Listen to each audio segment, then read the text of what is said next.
ठाणे शहरातील घोडबंदर रोडवरील वाहतूक कोंडी दूर करण्यासाठी MMRDAच्या माध्यमातून मेट्रो प्रकल्प उभारण्यात येतोय। मेट्रो 4A असलेल्या कासारवडोली ते गायमुख या प्रकल्पाचं काम सुरू आहे। कासारवडोली ते गायमुखपर्यंत मेट्रो मार्ग 4A हा 2.7 किलोमीटर लांबीचा उन्नत मार्ग आहे, ज्यामध्ये 2 स्थानक आहेत। हा मुंबई मेट्रो मार्ग 4 वडाळा, घाटकोपर, मुलुंड, ठाणे, कासारवडोली या मार्गाचा कासारवडोली बाजूचा विस्तार आहे। या मार्गामुळे रस्त्याच्या परिस्थितीनुसार सध्याचा प्रवास वेळ 50% ते 75% कमी होईल।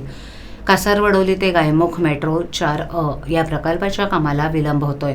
या प्रकल्पाच्या खर्चात वाढ झाली आहे। मेट्रो मार्गिकेच्या खर्चात तब्बल 14.4% वाढ झाली आहे। त्यामुळे या प्रकल्पाचा खर्च 63 कोटी रुपयांनी वाढला आहे। MMRDAचे जयकुमार कंपनीला नियमांचं उल्लंघन केल्याबद्दल 22 लाखाचा दंड ठोठावलाय। सद्यस्थितीत या मार्गिकेची केवळ 86% कामं पूर्ण झाली आहेत। त्यामुळे आता एप्रिल 2025 पर्यंत ही स्थापत्य कामं पूर्ण करण्याचा MMRDAचा मानस आहे। या कामाला विलंब झाल्यानं मार्गिकेच्या स्थापत्य कामासाठी 440.84 कोटींचा खर्च अपेक्षित होता। त्यामध्ये आता 63.67 कोटींची वाढ झाली आहे। यामुळे या प्रकल्पाचा खर्च 504 कोटींवर पोहोचला आहे।